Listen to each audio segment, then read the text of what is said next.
Hi, welcome to the Token.com podcast, the space where you will learn everything you need to know about blockchain, Web3, and the Metaverse. This is Ana Solana, and thanks for joining us today. Today, we'll be speaking with Yat Siu, the co-founder of Animoca Brands and a legend in the Web3 space. Hi, Yat. Thank you for being here today. Do you mind introducing yourself to the audience? Yeah, it's a great pleasure to be here. My name is Yat. I'm chairman and co-founder of Animoca Brands, a company that's really trying to push forward true digital property rights. We're generally known in the Web3 gaming space, but actually today we have over 450 investments in everything from DeFi, L1, L2s, and of course gaming and culture and NFTs and entertainment and everything else. Enormous. You're a giant. You're a giant in the Web3 space and of course also a legend. So, when I look at people like you, I like to see and understand what's their main motivation. So when you wake up in the morning, what drives you? What motivates you? Well, first of all, I do think that what we're doing is something really important for humanity. I think that's the biggest thing that's giving me the energy to go all over the world. For instance, just in the month of April, we're going to be, or specifically I'm going to be, outside of Hong Kong. Obviously, was in Seoul before, then Paris, then Miami, and then Rio, Dubai, Riyadh, Singapore, Bangkok, and then back to Hong Kong, right? And that's all in 1 month. And I think the only way that I can sustain that kind of energy outside of a routine of health and fitness is that I love what I do. Right? If I didn't like what I do, this kind of travel schedule would be hell. And I think this is because the general mantra in which I like to live life is try to deliver something with impact and purpose. And I think the work that we're doing is purposeful and creates impact. And I think we can feel blessed, any person can feel blessed and fortunate if they can be in a role where they can feel that they're doing that. Because I think too many people often are engaged in a role for the purpose of something that is maybe money, but they're really earning money so they can actually perhaps live a life in which they feel they have impact and purpose in whatever way. And nobody said that the purpose had to be big. Like, I like to have purposes that I think can impact large swaths of humanity, ideally. But not everyone does that, right? Some people are, good to support, children in a village or homeless people or your local community. That could be your purpose and that could be impact, and that's sufficient. I think most of us want to be able to live a life in which we can fulfill that. We just never have the real opportunity to find it. So a few years back, was there a moment when you decided to become an entrepreneur? Like, did anything happen in your life or in your brain where you said, okay, I'm going to be an entrepreneur? No, not really. So my entrepreneurial journey started in the 80s. So I'm a lot older than perhaps most people probably listening to this. I'm a child of the 70s. Mm-hmm. And I think, I grew up also in Austria. And so certainly if anyone knows anything about Austria in the 70s and 80s, there weren't a lot of Asian people. Wow. In general. Mm-hmm. And so we were definitely an anomaly, or I was definitely an anomaly, even though I spoke German fluently and I was Austrian, you could say. I wasn't really. So in some ways... Did you feel like that? Did you feel different? Well, yes and no, in the sense that I felt different, but I thought that was a normal feeling because I didn't know otherwise, right? It was only really when I went to the US that I suddenly saw all these Chinese people. And we're like, oh, wait, hold on a second. There's more people that kind of look like, even though culturally they're completely different. Mm-hmm. When you go to a Chinatown, actually, they don't even speak English. Right. And the signs are basically all in Chinese. And I feel more, in some ways, I also feel alien there because I never grew up in that kind of environment. But I think the fact that I was kind of living in this manner, being an outsider, but even though living inside, it gave me a lens of society where I was living from outside looking in kind of thing, mm-hmm. right? So it was kind of I wouldn't say it's an outer body experience, but it's definitely one where you observe behavior differently because you're not part of the system in the same way. And therefore, being an entrepreneur or doing things my own way wasn't really considered something that was taboo or weird. It was just like, oh, you're different. So you are expected to do things differently. So for instance, because my mom was an opera director and before that an opera singer, I was alone most of the time because, in that profession, you tour. Mm-hmm. So it was very normal for me to live by myself when I was maybe 11, 12 or 13. Today, that would be unimaginable, right? You'd probably have child protection services come in and you'd have all sorts of people say, hey, that's not okay. Yeah. And I would too imagine, much control. Yeah, but I would also say that because I wasn't Austrian in the classical sense, right? Because I was, Asian. Probably a lot of people said, "Oh, is that how they do things there?" I don't know. It's just kind of let me do what I wanted to do, and I think in some ways that sort of living by myself, having to cook by myself and clean stuff, and then of course go to school, and then eventually find work in that kind of environment, did actually give me a form of independence that I don't think many It's kids very have common. a chance to experience. Which then led to me really just thinking about forging my own path, but never as an entrepreneur and thinking, because in the 80s there was no idea of what is an entrepreneur really, right? Not that we have now. Yeah, not today. Being a startup is cool. Back then, being a startup was more like, well, you failed at work, so therefore you can't get a job. So, well, you try to strike it out by yourself. Good luck, right? That was, there was no such thing as entrepreneurs weren't celebrated. In fact, they were kind of misfits in society. It really only happened much later, where basically young people could be startup entrepreneurs, particularly in technology, and be celebrated as success cases. Literally 20 years after. That's quite impressive how things have changed. And which would you say are the main lessons that you've learned by building all these companies? The main lesson I would say is there are some things that drive you. In our case, or in particularly my case, I would say it's sort of impact and purpose. And if you can, and it changes, right? Whatever you think is purposeful in your moment in life right now will change as you grow and as you mature. So it won't always be the same purpose, I think, but you always should try to strive for a purpose that's greater than your own if you can, particularly when you're thinking about building a business that is going to have, some kind of impact. So you're talking about flexibility in a way? No, I'm talking about the ingredients that I think give us perseverance and the ability to overcome the hardest challenges. Because if you're working on something that is greater than you, then the sacrifices are okay. But if you are, working for money, for instance, Chasing money, right? Chasing money, for instance, which, is maybe for a purpose that you're looking to gain something that will be meaningful for you down the road, then there are many ways to make money, right? And so, and so therefore, the kind of entrepreneur that wants to create this impact has to be someone who really believes in this, right? I think of, sometimes people talk about, there's also different kinds of entrepreneurs. I think there's some entrepreneurs who see a market opportunity and they participate and move in the flow of things. Like when the China market opened, a lot of people said, hey, there's an opportunity for business. Let's go enter into China. Versus another type of entrepreneur that actually wants to make the future. Right? And I think the kind of entrepreneurs who make the future are the ones who are not just more disruptive and more purposeful, but also are the ones who really, really work for a purpose that's greater than their own. And we can see it. For good or for bad, they'll sort of push everyone and drive everything towards a purpose because that's the future they want to see build.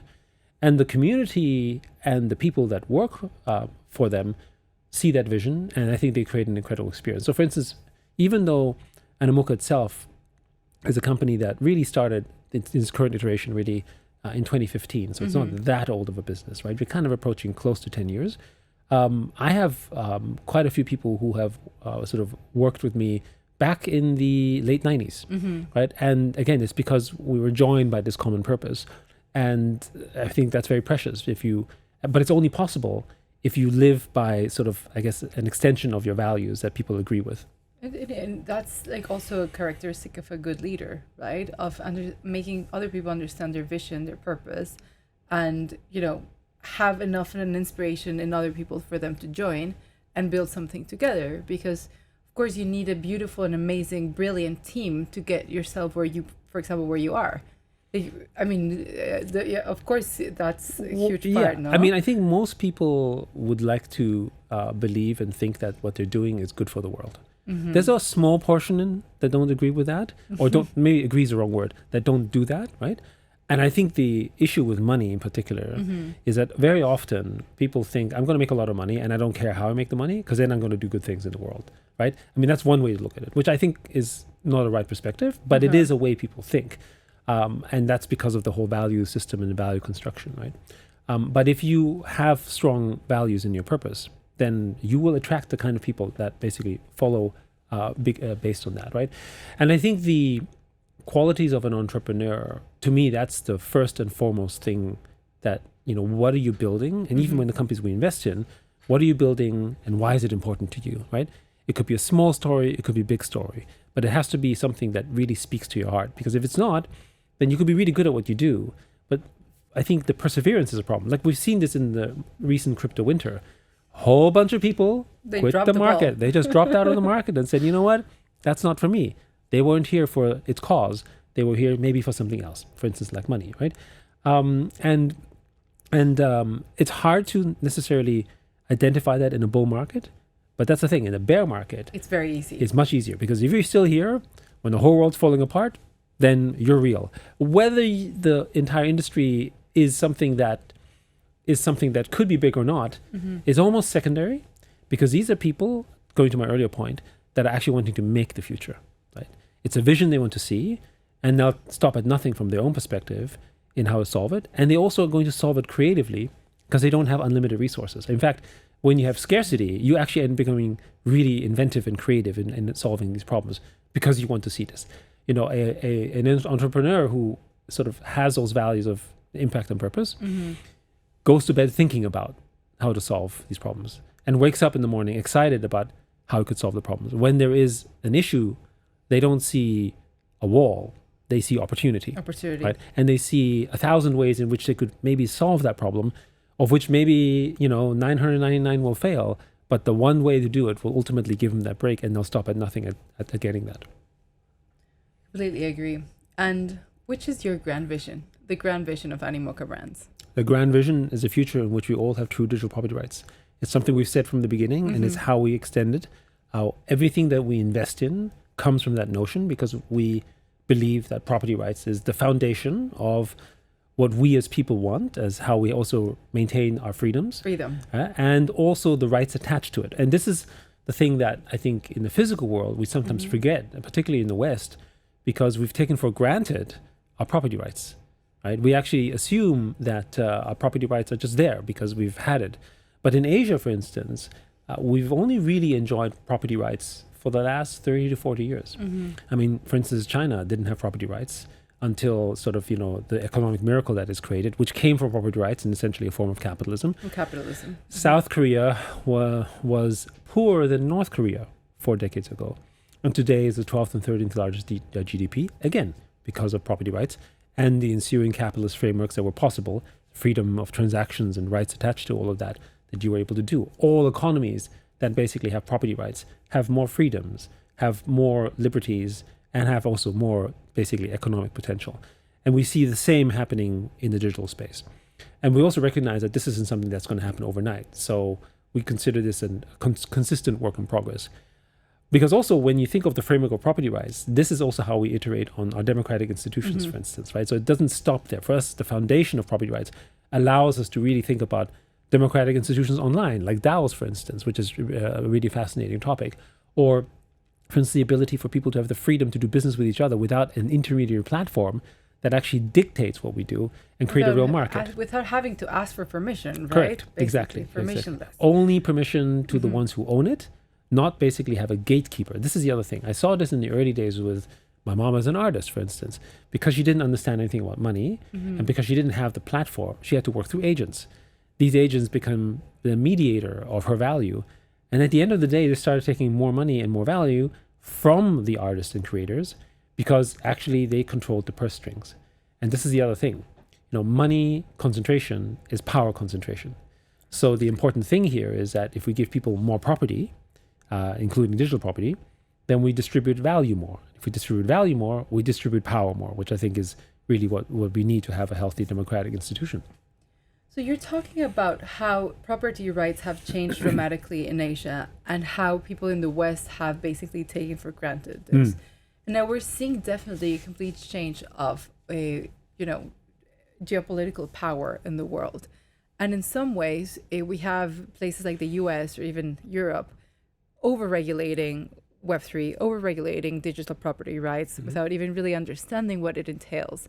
And then you have other jurisdictions that are a lot more open to it. So how do you see this development in terms of balance and power and how the world will look in the next 20 years? So first, when we think about Web3 and particularly blockchain, our view is that inherently it can be viewed as a political system. It is not just a database. A socioeconomic system, It's a socioeconomic system with a capitalist foundation, right?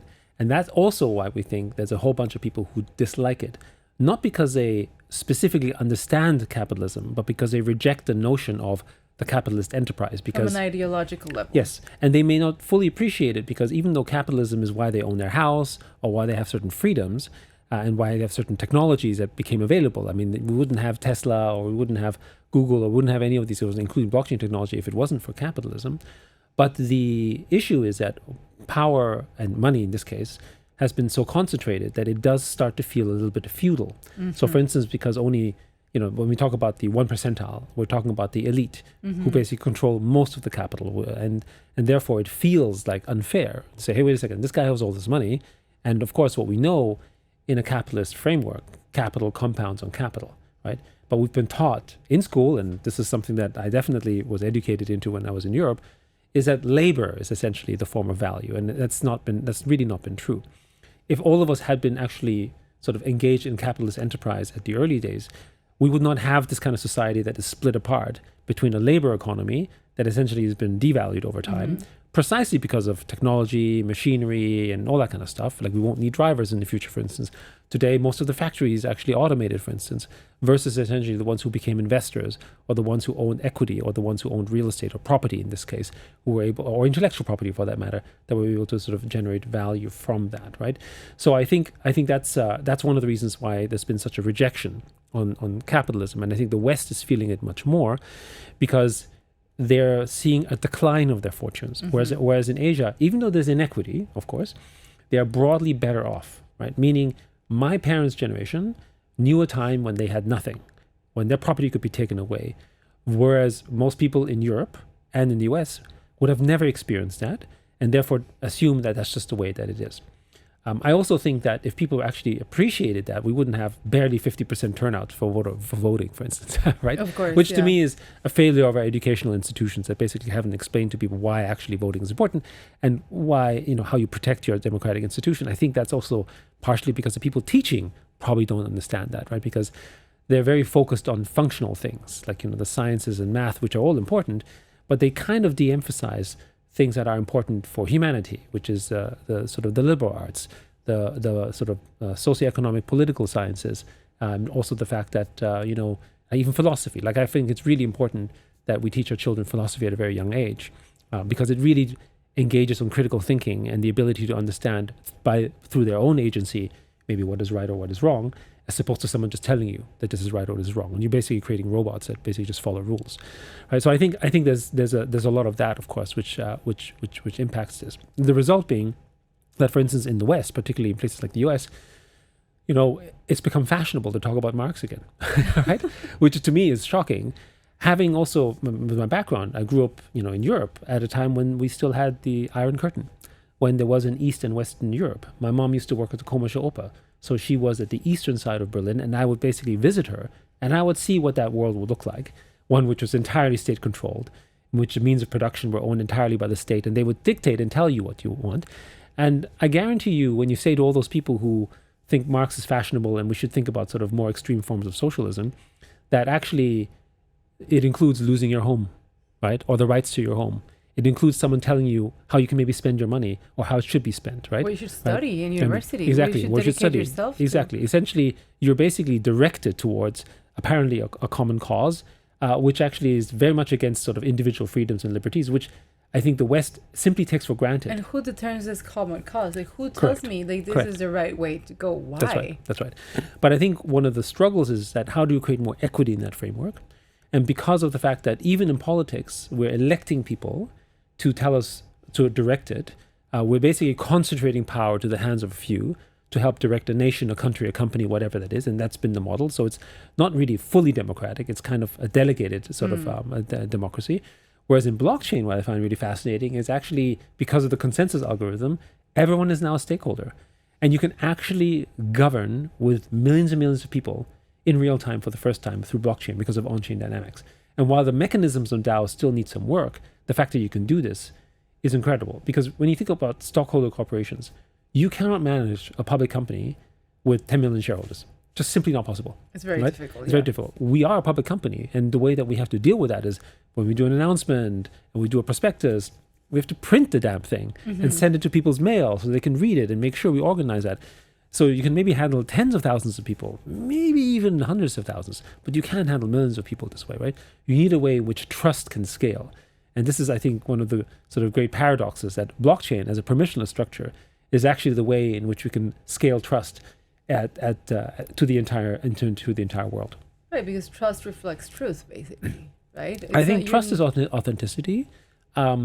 Truth, I think, unfortunately, it's very highly debatable. Yes, it's. I think it's relative, but the point is that you are able to determine someone's truth more specifically. Maybe because I think that's the other thing. When we talk about societies and communities, we have shared realities, and some of us agree with one reality. You know, it could be, for instance, a democratic reality, and the other one could be a Republican reality, and whatever that is, those are shared realities that we have. But at least we know who you are, and at least I know what you stand for, and at least I can make a choice based on me authentically knowing that you're a real person, that I basically am able to sort of decide if I agree or disagree with you, which is very hard to do in the current framework of the world because the trust structures are centralized. So for instance, right now on Twitter, I have a whole bunch of fake accounts and pretending to be me. And I actually even pinged just as a joke, I ended up pinging Elon and saying, hey, like, can you deal with this? Because who are these guys? because even the sort of ex-support team is like, oh, it's okay. It's like, how is that okay? These guys are completely, basically impersonating me. And again, it's because some centralized power decides whether it's right when the entire community knows that is not the case, right? So this should be a case where the community should validate that. And we've done this in Web 2 in the form of stars and ratings, right? But those stars and ratings can be gamed because authentically we don't know who you really are, right? But on blockchain, again, we can know that through things like, soulbound NFTs and identity layers. So do you feel like, because I think that in some ways we're moving towards a society that's basically divided into people that don't want to take responsibility for themselves. So when you start taking responsibility, then you start understanding how powerful you are in terms of how far your money can get you as an investor, right? Because we are all inherently investors. Like parents will invest in their children. Correct. And at the end of the day, what we're experiencing now is a complete new reallocation of wealth in the world, right? So do you feel like let's say the status quo, the normal tech giants, in a way feel challenged by the blockchain and the possibilities it presents? So I don't think that many of the incumbent companies feel truly challenged by blockchain because their businesses are doing just fine. Yeah. Right. As in, I think the market cap of like Facebook and Apple are I think it's $1.8 trillion for Facebook. It's like $2.3 trillion for Apple, or $1 trillion here, $1 trillion there. The point being that they've never done so well in their life before, right? So it doesn't feel like there's a threat. However, those who can project the future are obviously thinking about it. So for instance, when Mark Zuckerberg started to rebrand himself as Meta, remember also he tried to push out something called Libra, right? And a number of blockchains out there basically on the Move language are basically offshoots from Facebook. So he does understand it, but I think he's probably thinking about it more in the way of, how do I sort of maybe own that narrative and how do I control it, which is also why he rebranded the company to Meta, because, it worked, right? Where people say, oh, it's the Metaverse. Isn't that what used to be Facebook? As opposed to the Metaverse being really more of a concept rather than necessarily being a particular company. So he's definitely sort of tried to do that. So there's some people who get it, but then there's other companies, I think, who really just don't seem to get it at all. Like, for instance, I'm surprised how little Google is doing, for instance, in blockchain, relatively speaking. And while we do talk to some people in the team, and there's definitely awareness as an organization, they're not pushing that in any meaningful manner. It's not a priority. And I think a lot of them are focusing their attention on things like AI, which is important. But I think AI, and particularly, Web3 and blockchain, are tied to each other. I don't think of them as mutually exclusive at all, because actually that's the way in which we can really manage AI, as opposed to giving the trust of this incredible power to a central organization who doesn't necessarily act in our interest. I think that would be absolutely insane. It is absolute madness, right? It's like in the same way that we want to make sure that we give like nuclear power to basically through an elected official that the people can elect. I feel like the hands of the power of AI ought to be similarly governed by people who ought to be protected from this or have an interest in this, rather than necessarily ones that are naturally being exploited, because this is exactly what's happening. AI, like OpenAI, scrapes information from the public domain and then gives you an output. But this value came from someone else. And this value ought to be rewarded to the person that gives it. And they're not trying to track it. They think of this as public domain. But the reality is that if all information is generated this way, not only does it have implication for jobs, the ones who created this original content, which actually the AI was learning from, receive no reward whatsoever for it, which I don't think is, which is again stealing them of their equity, because the equity of the future, and actually really I would say the present, is that of the mind, right? It's our creativity that is our equity. It's not necessarily the land that we own or the physical stuff that we have, because we're already all basically living in a virtual world. Assets, basically. Exactly. Yeah. The most valuable companies in the world are all intangible in nature, right? So therefore, why should we, as the ones who helped create this intangible product that's worth trillions of dollars, not have a stake in it? I mean, in a way, really, like you said, the only way to really manage AI is through blockchain, right? But maybe it would offer a containment for a while. Then AI will just, develop itself beyond the blockchain. Yeah, I think to me it's more about like what does AI serve? I understand some of the Terminator, Skynet, doomsday scenarios that some people love to sort of fantasize about. I don't believe that to be quite the case, because I think at the end, AI serves a human purpose, right? So if you have beautiful art in Midjourney, it's not an AI that's high-fiving each other and saying, wow, that was great art, right? It's humans around that see this experience and say, this is great, right? There's a human validator always. Exactly. So I think at the end, no matter how we look at technology, in its sort of creative and destructive ways, it serves a human purpose, right? And I think at the end of the day, of course, how that human purpose is served is a critical part. Meaning that if this AI is in the hands of the few, that human purpose ends up serving the few. Versus if this AI power through blockchain, through DAO governance, through authenticity and the authentic layer that blockchain can provide is governed by the people, then it serves the mass of people instead of serving essentially small corporations with a handful of people, which again is the whole point about Web3. I would say one of the great things I like about Web3 is that Web3 feels to me like this sort of antidote to the centralized corporate structures. The early forms of the internet, as we describe often as Web 1, was a people's movement.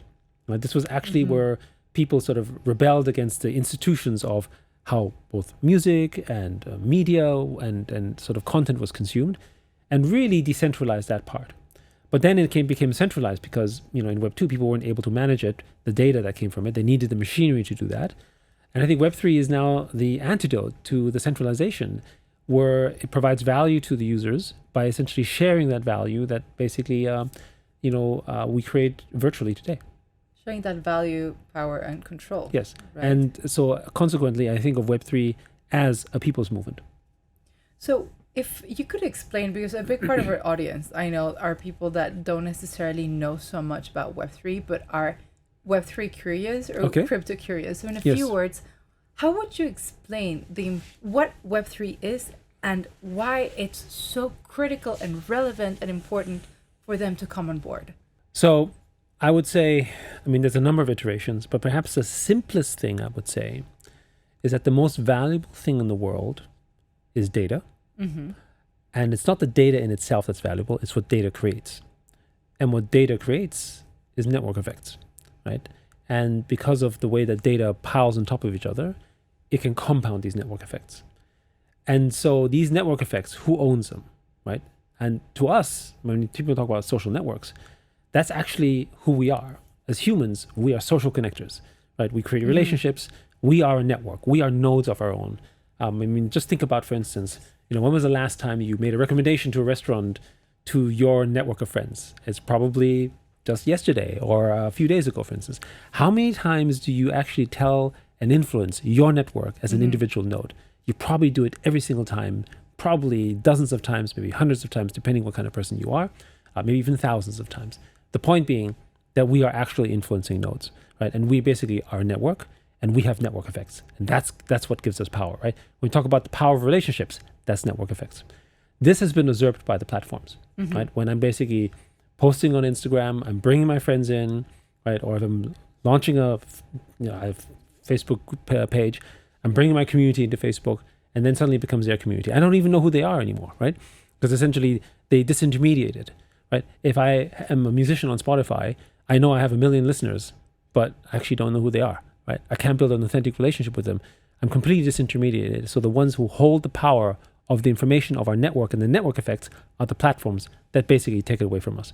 But because it's a virtual construct, and we've become so accustomed to being able to touch and feel stuff as that we think is real, we don't understand that actually the virtual stuff is actually, and the virtual value is far more real and important than maybe many of our physical stuff right there. And so why is it important? Is that you want to own these network effects, right? If you agree that network effects are really valuable, then you must find a way to own it. And the only way to own it is in Web3, because blockchain is a public infrastructure in which is not owned by a single corporation, where you can basically now partake in those network effects. So for instance, just simply holding tokens in Ethereum, for instance, is actually a way in which you partake in the growth of the network. You could be a builder and you can make more Ethereum, or you could be an investor and buy some more tokens, and that's okay, right? But if you're simply holding a couple of tokens, you are already participating in the growth of the network. And that to me is also how reward is created, for instance, because right now we do reward in the form of advertising. These centralized platforms take these massive fees and then give us sort of, actually what they really do is give us networks, right? So if I'm a restaurant and I want to advertise on Facebook, Facebook says, oh, you can retarget your own customers for a fee because they're not really your customers, they belong to us. But really, I'm giving you networks. Whereas in Web3, you can own the network, right? For instance, if you have an NFT and you create a collection of your own NFTs as a membership, you create direct relationships with each one of the customers. And how valuable is it that you can own your own customers? Like even you don't have to be a Web3 pundit to appreciate that owning a direct relationship with a customer and knowing things about them, even knowing how much money they have, for instance, or what value they have, is much more powerful. One of the reasons why, for instance, in Sandbox, all these financial institutions like banks and sort of, and actually fashion brands like Gucci and so on opened up in Sandbox is because they could see on chain that the landowners had an asset value of anywhere between $500,000 to $1 million. So they were authentically the kind of target they wanted to target because they knew their value, because they were landowners, they owned NFTs and they owned tokens, for instance, right? I mean, if you are a traditional company, how much would you pay if you could really authentically target every true Rolex owner or every true Hermes owner? A lot. Right? Much more, right? Right now, you pay some fee to Facebook and you're lucky if you get a single-digit conversion rate. And the people who convert, by the way, might not be the real owners. They might just be people who followed the page because they thought it's cool. I'd love to buy one, but I can't really afford one. And that's not the one that customer maybe that you want, for instance, right? Whereas on chain, that framework is entirely open. So in that sense, I think it's an existential threat for the traditional advertising business once people fully appreciate that the relationships can be now had directly. Like every musician in the world would have a direct relationship with 1,000 true fans, right? If they understood how to do it, right? The musicians who are engaged in Web3 make much more money than they do in Web2 if they fully understood. And we see this with art. Now it's happening in education and of course in gaming. So how do we make people understand? Because right now we are building bridges. We're having this amazing conversation. It makes a lot of sense, right? And we hope that this information will reach these individuals. So first of all, how do we make people understand? And how do we build these bridges to truly get Web3 to the masses and not only to the Web3 elite or the industry? So first, I think, and this is kind of one of the reasons why we're so bullish on Web3 gaming, is we have to start with education, right? And but educating doesn't mean you send them to school necessarily. It just means you have to teach them new things about us. And as humans, what we're most sort of the way we learn the best is through storytelling, right? Of course. It's the most ancient form of passing on myths and legends and information before we had the written form. And even the written form, is essentially basically storytelling of one form or the other, right? In which I would argue even, money in itself and the value of money is a story we told ourselves. It's perhaps the biggest story ever in the sense that money is probably the biggest social network in the world in some ways, right? Because of the fact that we've now created a mechanism that is not technologically bound, but creates a barter system between strangers around the world who don't need to know each other, but can use this thing called money as a way to connect with each other and create sort of value systems around it, right? And of course, today, we can extend that with technology much more deeply, but that system of how we get connected got disintermediated.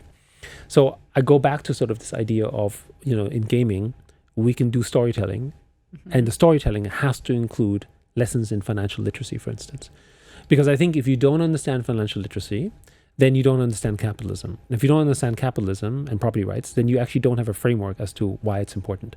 And so therefore you're, thinking about, hey, Karl Marx was right. So sure, his diagnosis in terms of the problems that happens when capitalism goes overboard is correct. But his solution absolutely is not. But in a theoretical standpoint, right? Like one thing is what happens in a book and it's beautiful. Yeah. And then the other thing is what actually happens in reality. Correct. And I think this is the thing about education and learning. Because this is the thing. The story that you read, for instance, in this Capital is attractive in the sense that if you're someone who's underprivileged and you see this information, you go, yeah, that's right. That's the problem with capitalism. That doesn't necessarily follow that therefore the solution is X. Mm-hmm. But the thing is, you're now caught in the story. This story actually created some of the worst human tragedies probably in our history in the last sort of 100 years, in terms of all the sort of famine and problems and all things that have happened. But again, it was a story that we told people, and a narrative, and people sort of appreciate and believe it because as humans we are basically storytelling creatures. So we need to use mediums like gaming, for instance, which is the cultural artifact of our time for this generation, and tell the stories that way. We used to do this through books, then we did it through radio. Then we did it through TV. Then we did it with movies. And social media. And now we also do it through games, right? And so while this becomes more fragmented, we have to sort of engage where this future audience is, and gaming is the way to do it. Think about how many of our kids know everything about Roblox, all the rules around Minecraft, can probably recite every Pokemon character and their lore and their history, and we didn't even have to pay them to do it, right? So the point is that we can use these mechanisms to basically teach people about really what's important, because that's the other thing. I'm a big believer that once a certain idea is in your head that feels intrinsically correct, then we generally are bound by this idea. For instance, once people fully understand why property rights, digital or otherwise, are important, and that they're basically the foundation of our freedoms, then that's an idea you don't lose. No. Right? You don't choose to say, you know what, let's go to North Korea because, it's all state controlled, right? Like you totally understand that actually a world in which we have freedom and liberties is a better one rather than someone that controls us. So all the people who are sort of objecting to, basically the capitalist framework that we have currently are not actually saying that we don't want to have property. They're not saying that we don't want to, they just want justice. They want equity, right? And so that's the thing that we need to solve. And so the narrative that we're being told by the current political sort of, cadres that are sort of trying to activate them are telling them that capitalism is the problem, when I think capitalism is the solution. It's just how capitalism is distributed. And that has to be one in which we can all have a stake, for instance, right? And I think when people not just don't understand, but feel the sense of like injustice and inequity anger in a way, then they'll just veer towards a direction in which people are telling them what the outcome is because they wouldn't know otherwise. And again, it's a narrative and story that's been told. But I think, I also don't believe that people are inherently bad, as in the sense that societally, we want to help each other. We feel better when we support each other. And so therefore, if we can find a way in which we can sort of create more equity broadly, which I think Web3 solves, then I think this is the solution for this next chapter in society. One of the things that a lot of people like Sam Altman talk about is universal basic income as an UBI, right? Which I personally have an issue with because it starts to feel very communist. In the sense that everyone gets paid the same, and at least you have a basic stuff. Meritocracia, no meritocracy. Exactly. So, exactly. But also, I think. It hinders essentially this sort of innovation approach where you have a capitalist incentive to do so. And I think, to me, it's more like what we sometimes like to coin universal basic equity. So the idea that we all have a right to equity, and particularly in this case, it doesn't have to be land. It could be virtual stuff like our ideas, our creation, for instance. We should have entitlements to that so that we can be appropriately paid for it. One of the other things I also feel that people misunderstand about capitalism is its volatility. As in, by nature, capitalism is volatile because capitalism is an index for essentially, change, right? So if a company does well, then the share price goes up. If a company does bad, the share price goes down, right? If a company is disrupted because of a new technology, it goes under, right? And that's actually sort of the survival mechanism, and that's what capitalism shows. But this is the tension, right? Where, often governments, particularly in Europe, are trying to sort of control capitalism to make it stable. And that just doesn't work, because capitalism by its definition isn't stable, because how are you going to innovate Yes, then? exactly. Innovation is an index of change. And, one of the reasons why it feels so volatile is because of the speed in which you can see stuff on chain. You can react to it quickly. Now imagine if we could tell, just like as if it was on chain, human activity, human economic activity, for instance, how many people lose their jobs every day, how many people get a new job every day.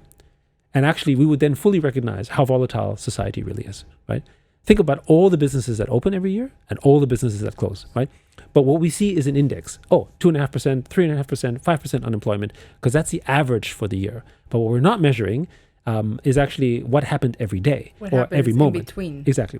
And when you do things like on-chain, like for instance with token economies, you can actually see this transaction 24/7, accelerated in manner, which means that if, basically NFT projects collapse, everyone can look and see that, for instance, for good or for bad, or when tokens have a crisis or situation or an opportunity, they can see those price reactions. Markets provide you information through how they react, and that's capitalism, and that's the power of that. And I think in Web3, that's just on steroids, because you see it all the time. But it actually just reflects what sort of capitalism is all about, and what's already happening in the world. We're just masking it because we don't tell people, right? If there was a daily index about sort of, human economic activity, we'd probably feel very differently. And I think that's part of the education for us to understand that, to create change, which is the only constant, we would basically have to be comfortable living in an environment that is, you need to be flexible. You need to be able to survive in volatile environments, which is something that we often don't appreciate because it's not something that we've been taught.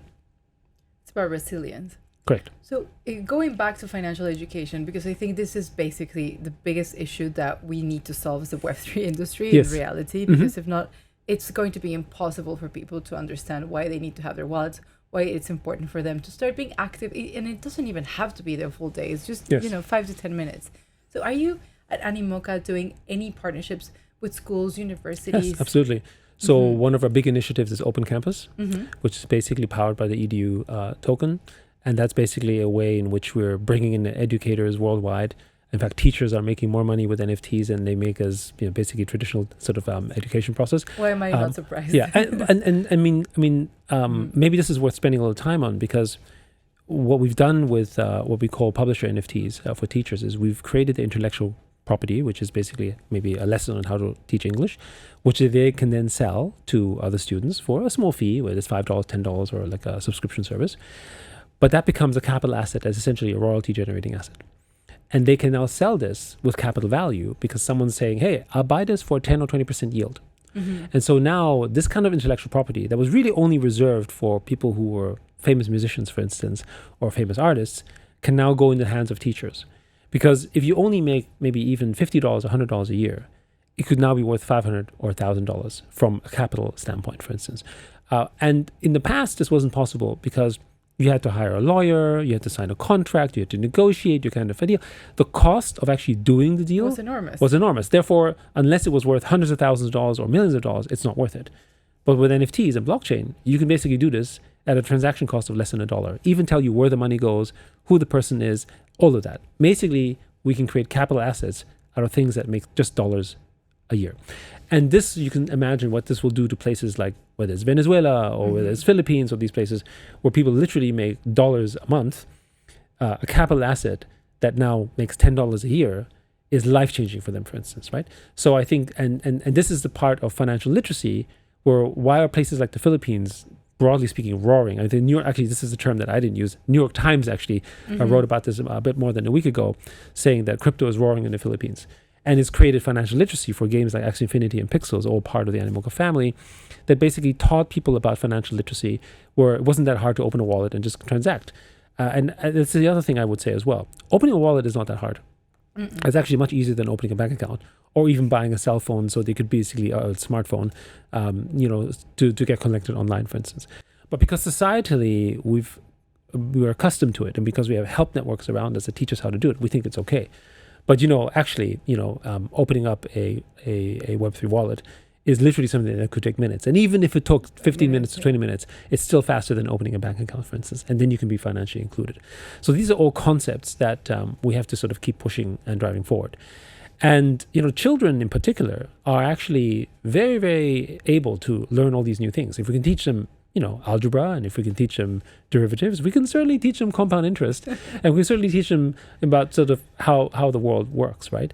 I mean, I would even argue, for instance, things like economic theories that we have. I mean, it is a social science for a reason, in the sense that we don't agree on those theories, right? Are you Keynesian? Are you follow Friedman, Austrian economics? Like whatever sort of school of economics you follow, they don't agree with each other, and they're still theories. And they're theories on human behavior about how we transact with each other, which is basically, the thing that actually runs the world. So again, we need to make sure that people understand that they're not hard set laws, that these are also stories that we maybe agree or disagree with. Just stories that we tell them ourselves, and we choose to agree with them, or Correct. choose to believe them, basically. That's right. Yeah. So can we just talk a little bit about NFTs? Sure, right? of course. Because yes. it's so exciting, and I think as a technology, in a way, in the Web3 world, it's kind of like underrated somehow, and people don't see. I mean, maybe because we haven't reached their full potential. So. Oh, we certainly haven't. But let me first sort of right now, NFTs, monthly sales, trading secondaries, primaries, is about $1.6 billion a month. Okay, so it's not too shabby, and that currently puts it at a run rate around $20 billion annually plus. It took Apple almost 8 years to get to that kind of annual gross revenue, right? So, and NFTs did this basically in 5. So I guess to your point, yes, while it is true that it seems underrated from people outside of the field, the reality is that the economic power and the economic force and the network effects created from that is drawing attention once again. And people are going to flow into that in the same way that people are basically flowing into the broad sort of, I guess, crypto narrative because of Bitcoin spot ETF being essentially, a $2.5 to $2.7 trillion market right now. It's hard to ignore. There's people who just choose to ignore it because they're like, oh my goodness, I can't see this anymore. But so many businesses today are saying, hey, I need to do something here because there's liquidity, right? There's opportunity. We need to do something. And NFTs are basically in the same category. I see it a little bit like how China was developed, right? I remember coming to Hong Kong in the 90s. Oh my goodness, right? Everyone was very skeptical about China, right? They were saying this China experiment is not going to work. You're not going to lift hundreds of millions of people out of poverty, right? You're not fully embracing capitalism in the way of the American model. Therefore, it's going to fail. I mean, that was really what people thought. And look at China today, right? But who are the ones who criticized China? They're the ones who never visited it. They're the ones basically from afar apart, basically kept writing books about the collapse of China and all that kind of stuff. But every person who visited China, broadly speaking, right? The majority that went to China, saw what was happening, saw the economic prosperity and opportunity that was growing, and saw the energy of the people, came back excited and understood why China was growing the way that it was. And I think it's the same is true for Web3 and the Metaverse, which is that it's easy to throw bricks from afar, right? But actually, when you go there and try it out, once you enter the rabbit hole, most people don't tend to come back out. You can't leave. Yeah, you can't leave because it's just, oh my goodness, this is so much better. This is better for me as an artist. It's better for me as a gamer. It's better for me in whatever category. It's better for you, and therefore you don't want to leave that. So I think it's the same, right? All the people who criticize them based on their belief systems from the outside and not actually going and studying that. The difference, of course, is that you had to physically go to China and book a hotel room and check it out. Whereas in the Metaverse, you just need a wallet and just go in. So actually, you can do it from the comfort of your living room, bedroom, or whatever, without actually ever having to leave, and you enter basically this new land of opportunity.